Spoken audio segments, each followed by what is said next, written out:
443 is an HTTPS for browsing, along with port 80 and port 1080. Okay, so if someone's using a port scanner to find out if there's any ports in my computer open, they ain't going to find them. They're not even going to find me. It's going to time out on them. Okay, so they're going to bring up their command system and type in the IP number and then try to target it. They're not going to get it. Okay, Shields Up is called. Oh, okay, Shields Up. That'll tell you where your ports is close to it. Now you also can do what they call an all service port scanner. Okay, and you should get green boxes. It'll tell you what port is open and how to close it. It's owned by GRC Steve Gibson, and he is, in my opinion, a security expert as far as technology is concerned. I would say he's one of the best. Okay, now there's also another service here called Password Haystacks. I have covered this in the previous version. Okay, Password Haystacks. How big is your haystack? How strong is your password? Okay, that's what it means. How strong is your password?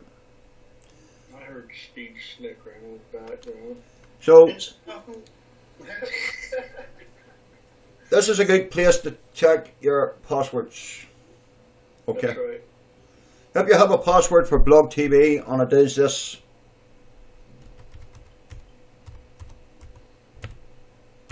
okay, and you want to know how long it'll take for someone to get access to you, just give me a second. Temporary this page. I'll have to do it again. Let me type in our rough password, right? So if your password is like that, how long will it take a hacker to get into your computer? By using John the Ripper, Password Cracker, or Invisible Password Cracker, or using a different program. How long will it take them? On a brute force attack, this particular password here, it'll give you the depth, 7 characters. So if your password 7 characters, an online text scenario will take 3.19 months to get access to your computer. Holy crap. So if you want to keep them out longer, okay, then start using the keyboard to your advantage.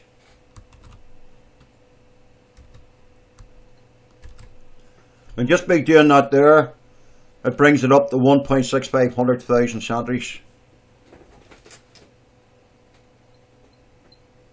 Oh, Josh says he installed Norton and was giving him trouble. Yes, that can happen. Now, it's not a bad idea to go 2 ways to secure your computer, okay? As far as the security product's concerned. Obviously, if you buy one, you don't want to be changing every couple of months because you paid for it. But if you want a box clever, here's exactly the way I would do it. Now, the last time I broadcasted, I was using Bitdefender, right? I'm not using Bitdefender now, because someone has seen that I was using Bitdefender, okay? So, stick a free one on for 3 months, take it off, put an off free one on for 3 months, take it off, put an old one on, take it off. You're using a different program, and it'll make it harder for someone to find a hack to it. Plus, it'll save you money. So you've got 23 programs out there. That's 23 months or 20 months free. That's over 2 years free security without even paying for it. So if someone goes to Google and types in, how do I hack Norton Internet Security? You're not using Norton. They can't see it. Okay? So if they try hacking your Norton, you can laugh at them because you're using McAfee. So you've got, there's an old saying, friends, if someone's going to rob your house, right, what's he looking for? He's looking for an easy entrance. He doesn't want to cause a lot of sound to get disturbed. Okay, same as computers. what can the person yeah, what can the person see on your computer? Okay, now you will notice in my computers there's no icon shown here. You notice there's no bar showing at the bottom in SIDR, right? Because there is a hack out that you can see what someone has on their computer. It's on YouTube. So they can use it, they can't see what programs I'm using. So, oh, there is loads of them. Okay, so I can't really think of any more because I don't want to make the topic too big and too long.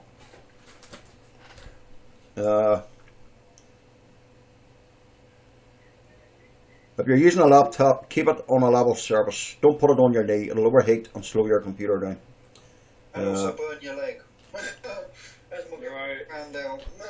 Joyce, if you're installing Norton, I would recommend you use the Norton removal tool, okay? Right. It is in Google. Yeah. Let me go back to the camera, friends. And I've got a wee message. When you see my t-shirt. And it says, I love the best, fuck the rest. Yes, I love that t-shirt. What the heck, I want Charlie.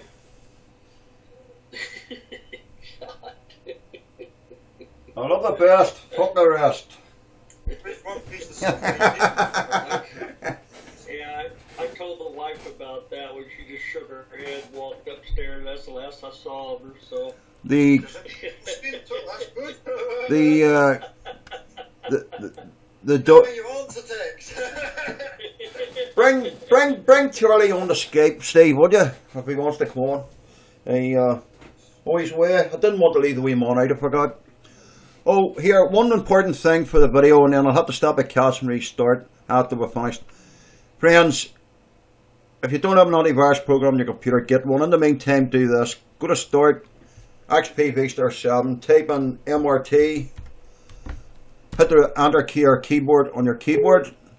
You do have a Microsoft Windows malicious software removal tool on your system by default. MRT will bring it up.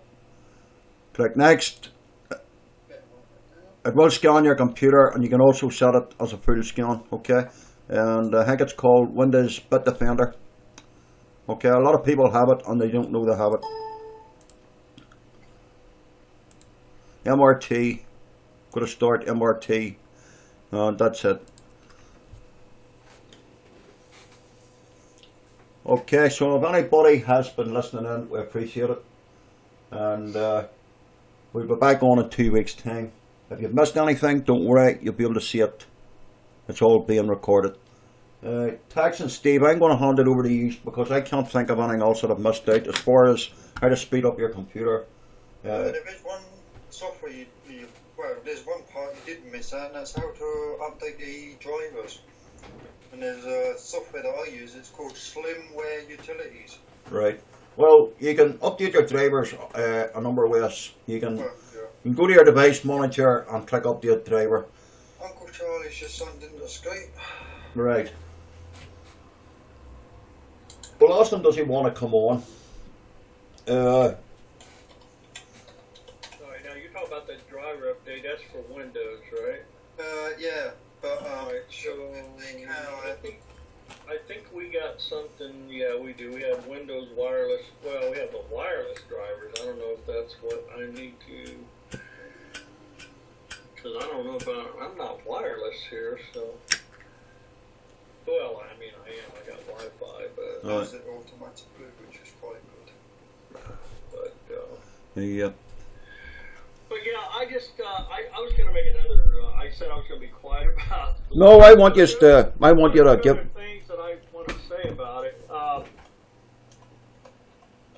was kind of skeptical going on to Linux because there were some things I knew I could do on Windows. I wasn't sure if I could do on Linux. And honestly, with this Linux Lite, and I mean, I've done Zorin 6, there was one or two others before I came to Lite, that I'm able to run, able to do anyway, about, oh gosh, I don't know, I'm going to say at least 95%, maybe a little higher, of everything I did on Windows that I could do it on Linux here. So, I would imagine if I went to some of the other Linux programs, of course, that would use more resources than I have. That would have Well, to be a newer, I newer computer. yeah, I have found that I'd be able to. I have found a Linux that I think and believe. I'll tell you why I would recommend it to you, because you've been using the thermal for a while and you're confident with it. I would recommend Crunchbang Linux. When you go to the website, you'll see two versions. There's one that'll say new computers and the one that'll say old. Download the one for the old computer. It only uses 236 megabytes of memory. Now, You compared it to the Linux or Zorn Lite. Then I have to say it's faster than the Devamon. It's the fastest one I've used up to now. And can you still pretty much do on the Crunchbang what we were doing on Zorn Lite? Right. Well, the difference is you'll notice this big screen here in front of you here. It's all grey, right? Mm-hmm. You don't see any desktop icons or start menus or nothing. Okay. But if you right click under accessories, you've got it's more or less Task Manager and Thermals, right? Right. Graphics gives you GIMP. Take a screenshot or a viewer. Multimedia, you've got very little on it. Multimedia is the Chrome player, the volume control, and Xburn for burning CDs. Your network gives you browsers, which is SeaMonkey, or sorry, it's not, Iceweasel. You can install Google and install Opera. Okay. You've LibreOffice. Now, if you also have a Suntech Package Manager where you can install your programs that way. Now, when you first install it, a black terminal will come up. And it'll say, do you want to install this? You click Y for yes and install all the stuff, like a Tiapa and stuff you need, right? Now, to get a program to run here on this one, right? You've no icons obviously, so we've got to find out how to install it. So you go to run program. You type in the program name and click enter and it'll load up the program for you. So that's the only difficult, but it's fast. Get your mind working text. I'm using 3% on that computer's 3% CPU, and it only takes up to about 256 megabytes of memory. So you know. I like what Steve that we were saying, get my mind to work, and listen to this guy. Yeah, You're not even on the challenge. So there you go. You got. Well, you're not even using Linux. What are you talking about? I haven't got the brains to make. Oh, That's why I stick to Windows. So that tells me I do have the brains to use it then, right? Oh, text doesn't need the brains. So I just click read. The only thing, text, you don't have an automatic login. You gotta type in the name, you know, on the password. So I just click reboot. Okay. I just clicked reboot there because it was updated earlier, so it's just rebooting on the big screen. But it's the fastest one I've seen. Okay, so with that one there, you don't have the desktop. So like say you have to type in the command what program you want to open and Yep. and pretty much all that. Now, can you put an icon up? No. No, you can't do it. So it's going to all be in the terminal. You have to type Yep. in command. They actually call it. That's not so bad. No. I mean, if once you learn them or get a list printed out, then you'd be fine with that. I mean, it would be no big deal. They actually call it the Hackermans Linux. And I'm going to show you. I'll show you a video here on the screen. But I'll stop the recording first because I want to keep it for next week. Well, of course I could go ahead and it won't make any difference if it's recorded or not. We'll wait there. I have two mices, so I was using the wrong mice there. So let me find the video, give you an idea. This video is done by a guy that I actually follow on YouTube.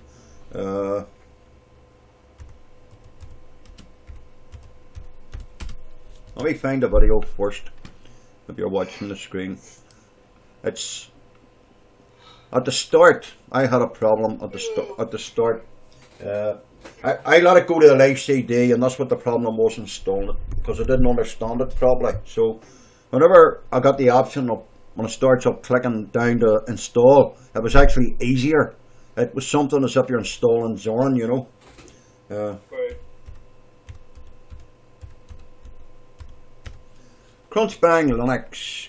Now there's two versions. There's the Wait Orf, which is for the older versions, and then there's the old one for the newer ones. So if you've got a newer computer, you want to use the newer download, you know.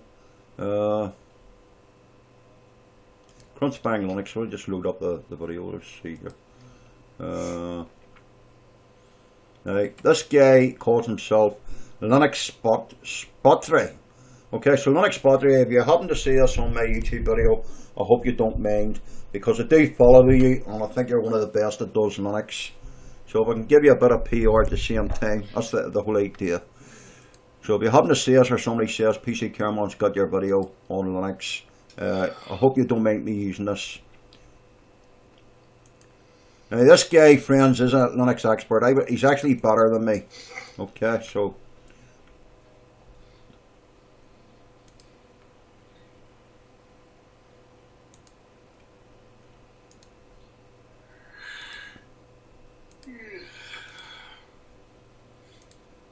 right, so let me bring us down. Okay, this guy calls himself Spotry's Cup of Tea Linux.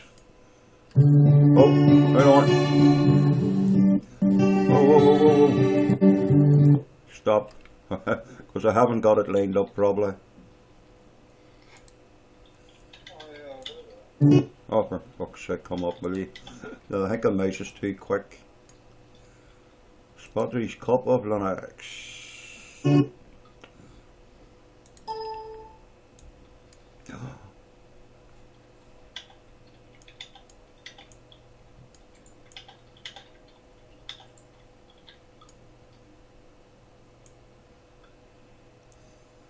Right, that's us.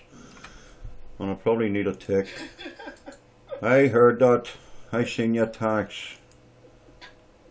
I'm watching your screen. Yeah, I know. You'll have to take me out of it. Yeah, I know. Just. I seen that. Just saying something to a buddy of mine over in Scotland. That's all. Peace. I'm not saying nothing. I'm keeping You it. know what you are saying sounds pretty good. Crunchbang is a Debian GNU Linux-based distribution offering a great blend of speed, style, and substance using the Nimble OpenBox window manager. It is highly customizable and provides a modern, full-featured GNU Linux system without sacrificing performance. I had one of my viewers request that I do a review on this, so we're going to do that right now on Spatry's Cup of Linux.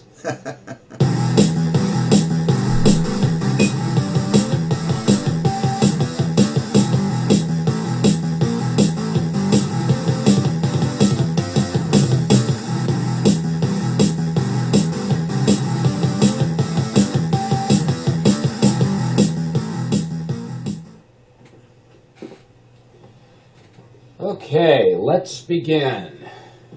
All right, let me tilt this down a little bit. This is where your brain works. Okay, I had a chance to play around with this, and this looks kind of neat. Now, one thing I would like to note that this is based on Debian and not on Ubuntu. So I recommend having a little bit of more experience with playing with this, because I do believe that this pulls off of Debian's repositories. But if you have experience with Ubuntu and Debian, then definitely check this out. Now, the nice thing about this operating system, though, it is a modern operating system that came out earlier this year. This will run beautifully on older computers, but it's also great for newer computers as well. And the nice thing about OpenBox is that you can really tweak and hack this thing and make it perform and look the way you want it to. You can also do some compositing and effects with it as well. I'm not going to really go into all of those details here. I just want to show you what you get. This is a nice lightweight operating system. So let's go ahead and have a look here. Okay, first, to navigate around, you will need to right-click on the desktop. You can select to run a program, for instance. You can run terminal. And I like what they did with this. It actually has your existing wallpaper as the terminal. And this has an older kernel this is running. What I'm showing, this is running 2.6.32-5. Now I'm running the AMD 64-bit flavor, but you can also get this in a 32-bit flavor as well. I saw on DistroWatch it was an i486, 686, and 64-bit. So there's 3 different flavors that you can get on this. It's an older kernel though, so some hardware may not work. Okay, let me go ahead and close this, and then we'll continue through the tour here. The web browser that you get is the Chromium web browser. A lot of people really like this one. Personally, I would go with Firefox. You also get a file manager, and this is based on the XFCE. I forgot the name of it, but it'll tell me here. The Thunar, yes, it's the XFCE desktop environment. This uses the file manager from that. It's very nice, intuitive, and easy to use. Okay, moving right along here. You get a simple text editor. It's gedit, of course. And then you get the VLC media player. In accessories, you get the Catfish file search. Very common in Ubuntu-based distributions as well. You get an archive manager. I can't think of a Linux distro that doesn't have an archive manager already pre-built. I already mentioned gedit text editor. You get the Terminator terminal. Let's have a look at that. I think this is the one that lets you have 4 terminals in one.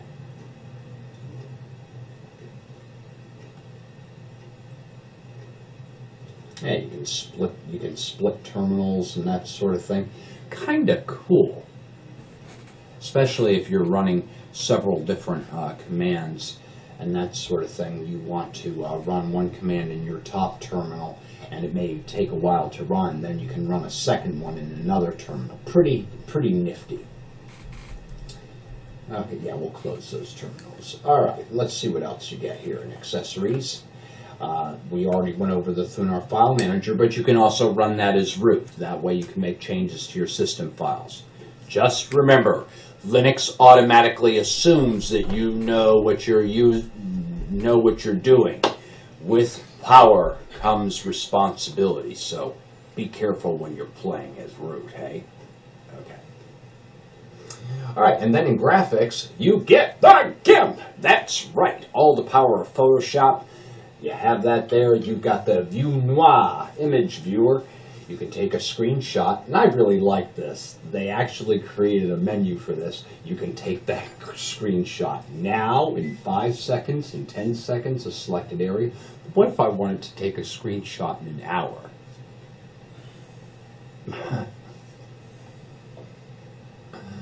You get the VLC media player, volume control, and XF burn for burning your CDs and DVDs. Good stuff there. And of course in network you get the Chromium web browser, the GFTP client. You also get the Transmission BitTorrent client, XChat IRC client, and the HeyBuddy microblogging client.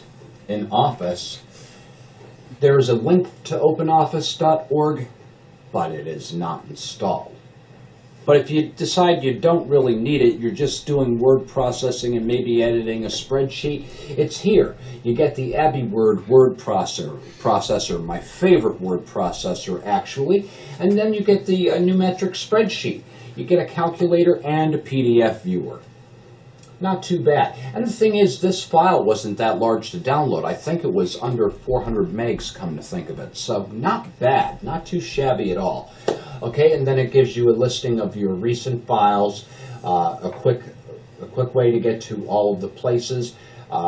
You can install Dropbox if you use that.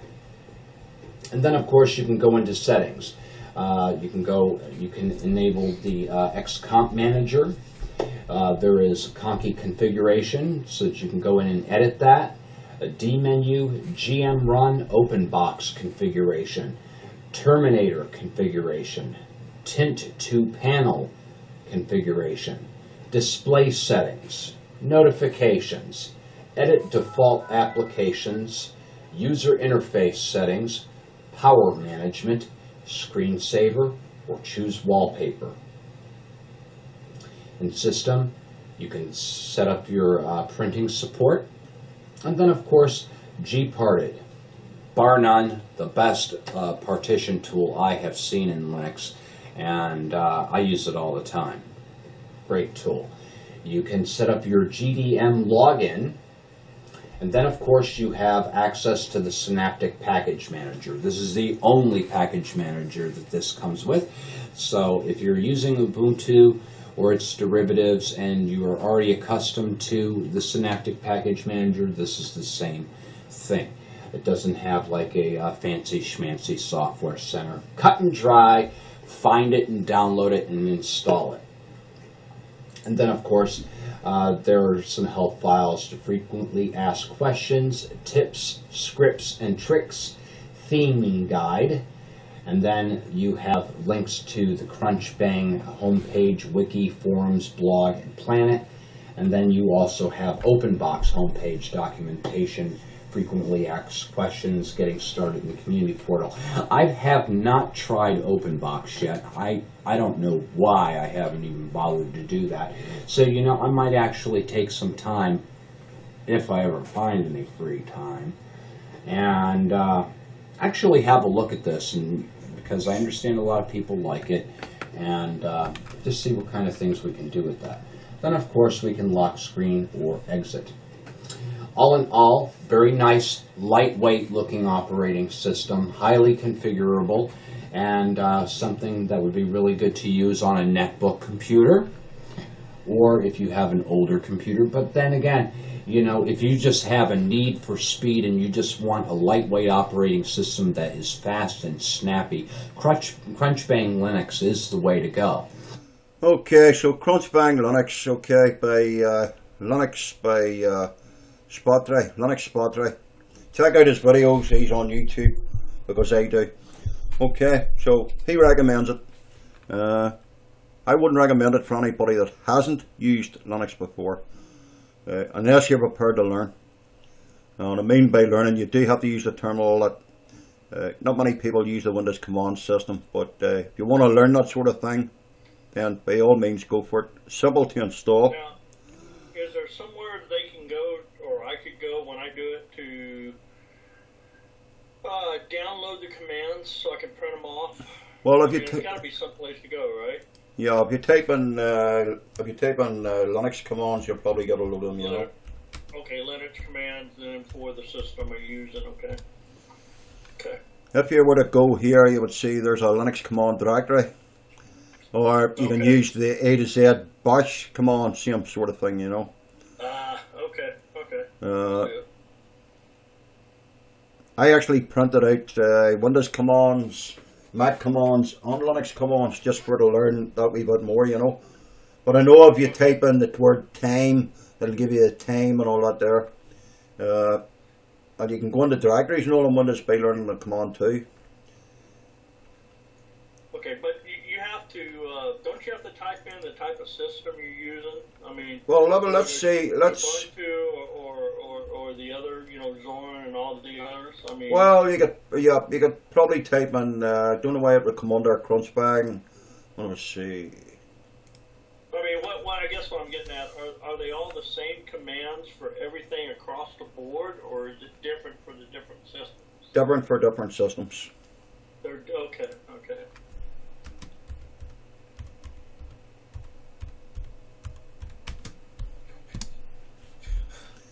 Okay. I mean, that would make sense. I mean, you know. Well, there's Z obsolete Crunchbang commands. Let us see.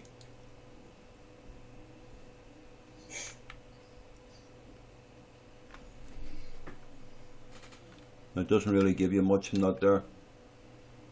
Let's see. Wonder if I blocked it.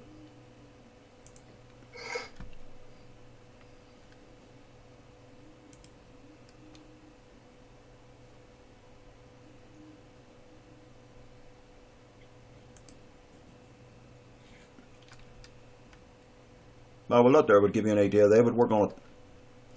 The like of RM for removing the file without confirmation and etc. Or if you type in AS. But the like of the studio upgrade command works the same as most of Linux is all above board, you know. So some of the commands will work on some not. But if you open up your terminal and type in help, you get a list of basic commands.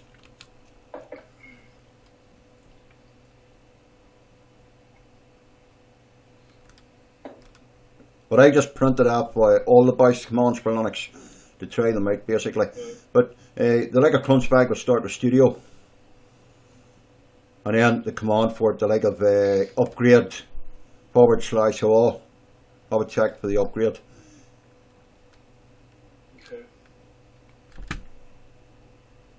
Okay, so let me go back to the camera. So that's Crunchbang. So I will cover that in the next 2 weeks. I'm actually going to use the VirtualBox to install it. And anybody that wants to use it, it'll give them an idea what you have to do before you install it.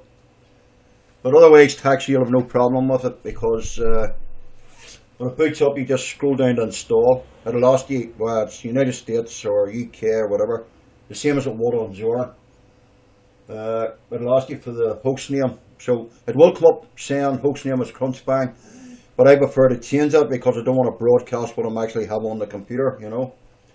Right. So I would be inclined to change that particular name of the host file, either call it home or something else. Right. One password is all you require. You know the way there's some of them there would ask you for 2 passwords, and because some of the Linuxes wouldn't log in with the root administrator. Okay. So what you're talking about right here, once you install it, you said you set a certain name for it, you can go back and change that, correct? oh yeah, you can do, yeah. Yeah, okay. Now the only thing is, it's not as I just wanted to make sure we threw that out there. So. yeah, it's not as handy as Zorin. Okay, a basic user has never used Linux before and doesn't know how to copy or paste into a command, which you have done in the past on Zorin. A lot of people that don't know how to do it would find it difficult. Right. Because I tried it the very first time and I tried to run it up the live CD and I didn't understand it fully, so I had to go back and watch a few videos and read up on it, and then I said, right, okay. I basically said, okay. Yeah. Right. I basically said, okay, let's go for it. So then I've got 2 desktops here, obviously, desktop 2 and desktop 1. They're very click. The lighting's not the best. I'm going to get some LED lighting in soon to give us better lighting. But you know, Sontec Package Manager, put in your root password, and you basically can find under sections all the programs as you would with the software manager. Right. Let me stop this. Do you want to say anything, Steve, before I stop the recording here? Well, I was just going to say that I'm thinking of buying another part for my computer this week, so it'll probably be the memory, so I can do that next time. Right. Well, in a fortnight's time, I'm not too sure what's this is the 27th. Let me check. 27th. 2 weeks from now would be February the 10th. So February the 10th, friends, for anybody who's watching the video, February the 10th at 7 PM UK time, you've got Taxonigate, Steve 1166 on PC Kerman, myself. Anybody that wants to join in, hopefully we'll get Charlie on Skype next week too. You pass the word, people. Pass the word. Don't forget, friends, when you are watching the videos on YouTube under Justin TV PC Kerman, add, rate and sub them. Don't be afraid to give us your feedback or tell us about some new Linux that you find out that we don't know about. Also, please go to the website. If you have any problems on the website, see Steve or Tax, they're the administrators. And hopefully they'll be able to help you out if you're stuck. Now, don't panic if we don't get back to you straight away. Also on Blog TV, don't be afraid to go to Taxonigate's room. He is a trucker. He does broadcast, and also Steve 1166. If you're looking at a computer build, Steve does have a website. He'll call it out to you in a minute. Yep. Go ahead, Steve, call your website out. I'll just get it for a minute. Hold on. And in the meantime, Just want to pop in there. My casts are better than Steve, so. Oh, you cheeky. right. So if you wanna laugh with, if you wanna laugh and a bit of fun, and also if you have a problem, you will be able to get help. with your computer. I will point out though, if you call Tex an old man, he will boot you out of his room. So just be careful what you say to him. Yeah, but you still get to come back, all right? You're still in my room, aren't you? Yeah, it's after 10. Okay. sorry, PC. We just gotta. See, look, Tex, you put me off here, boy. So if you're looking at a computer fixed and you want to talk to Steve, you can ping him, or you can. And my room, my text, oh, blimey, my web page for my computer page is custombuildpcuk.webs.com, and there is a donation button there as well. That's another good thing, friends. If you can donate, please do. If you go to www.pccareman.webs.com, there's a donation button at the top. It is a secure link with PayPal. Even if it's only $1, friends, it does help out. It helps me to keep the internet connection working. And wear and tear to do the computers. Also, if you are looking your computer fixed, and it's going to take me an hour or two, I would appreciate it if you could stick $1 or $2 in first. Because it does help. It does sometimes take time consuming. But it's a lot cheaper than computers. If you can't afford it and you're not working, don't worry about it. We'll still do it for you. But do your best to throw $1 or something into the donation box. It'll help us improve our quality, and it'll help me to be able to push this a wee bit further to get just more entertainment. Anybody that would like to come on some night to host, whether they're not working or they'd like to talk about a product that they sell that's useful for computers, please contact us by the website, or if you pop into Blog TV under PC Careman, you can let us know what you would like to do. Okay, thank you very much. Anything else, Tex, before I stop it and then restart it? Oh. No, I can't think of anything, but thanks for tuning in, and I still say my casts are better than Steve's, but that's okay. Take care, friends. Ship rising. Just come in and see us, and y'all decide for yourself who's better, Steve or Tex. So. And, If you save me, then I'll be well appreciated. And starting from the next fortnight, I'm going to cut them down to about the topics to about half an hour myself, to give other people a chance. I don't want to keep them too long for you. because otherwise Tex starts falling asleep there.